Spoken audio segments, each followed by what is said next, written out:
He's my dad, and he gives good advice, and that's why this episode of the Matthew S. podcast is called Dadvice. He is my dad, and he gives good advice, and that's why this segment is called Dadvice. Dad, what's going on? Hey, not much. Good to be back in the storehouse to share some more Dadvices. Yeah, do you have a dad joke too, or no? Oh, yeah, I just happen to have one. And again, you know, one of my favorite verses is Proverbs 17:22, a merry heart doeth good like a medicine. And this one actually came from my 7-year-old grandson. He gave me a whole book of jokes. I'm scraping the bottom right here. What did the judge say when the skunk walked into the courtroom? Odor in the court. That's pretty good. Court odor. I like it. Yeah, right. I like it. What are we talking about today? We're going to talk about unashamed. Again, I know we've shared a lot of different angles of unashamed, and today we're going to share about unashamed number 26. When my wife and I attended a Vanderbilt University game, we got settled into our seats with all our snacks. This is the baseball team, and my wife and I we sit in the bleachers, and some fun facts about this. The cost of the tickets were $2 each, and then $2 service charge, so only $8 to take my wife to a baseball game, and that's pretty good. You know, that's a good being deal. Being frugal, and she loves going to baseball games. She loves dates. that. Yeah. But then the next fun fact is that we bought one hot dog, and I shared it with her. Okay. Peanuts, popcorn, and a drink, and it was $40. So that's how they get you. Yeah, and then we had to cut out. Normally we go to Sam's every week for a $1.38 hot dog lunch that we split, but I had to cut that one out the next week. Save some money. It was too much. Yeah. So here we go. As we sat in our seats in the bleachers, something caught our attention, and in front of us, our team, Vanderbilt's right fielder, had taken a knee and was praying before the game.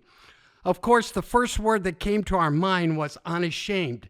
Number 26 quietly kneeled and talked to Jesus. That took guts right there in front of a group of people. Yeah. Most likely, a lot of them having their eyes on him as he knelt to pray. That's cool. Our key verse, and we've been using this verse a lot, but I pray that it really gets in everyone's hearts today, and wherever you're at in your walk with the Lord and sharing your faith. Romans 1:16, for I am not ashamed of the gospel, because it's the power of God that brings salvation to everyone who believes. We can learn some lessons from this young man, number 26, who we affectionately call number 26. 3 things. Never be ashamed to pray. It may not be in the outfield of a baseball game, but it is a reminder for you and me not to be embarrassed in certain situations, such as bowing our heads and praying over our meals in a restaurant, or praying with someone who is sharing their need, and you are bold to say, can I pray for you? Living in Nashville the last 13 years, you didn't see it in Chicago very much, but in Nashville, it's nothing uncommon to be at a restaurant, and there are people bowing their heads and praying over their meal, families, couples, teenagers. It's nothing uncommon to go into a mall area, a common area, and there are a group of men or women studying the Bible, and they're not ashamed no matter what. Secondly, never be ashamed to stand out. Number 26 was alone. Teammates did not run to join him, but they quietly respected his faith. Maybe God is calling all of us to stand up and to stand out. Lyrics of Unashamed again. I'm unashamed, and I will live my faith out loud, take a stand and stand my ground. For the one who took my shame, I'm unashamed. And then number 3, never underestimate what God would do when you stand unashamed of the gospel. I'm going to close with 2 quick, powerful stories. We were in Cracker Barrel with my brother Bob and his wife several years ago. We bowed our heads to pray over our meal, and the waitress who had walked up as we were praying, stopped and patiently waited. When we finished and looked up, she was visibly upset. It opened up a door for her to share her heartbreak and an opportunity for all of us to pray with her, and it was pretty neat. And then we just got news that Fred passed away. He had been a part of our youth group 30 years ago. I can't believe time has gone by so fast.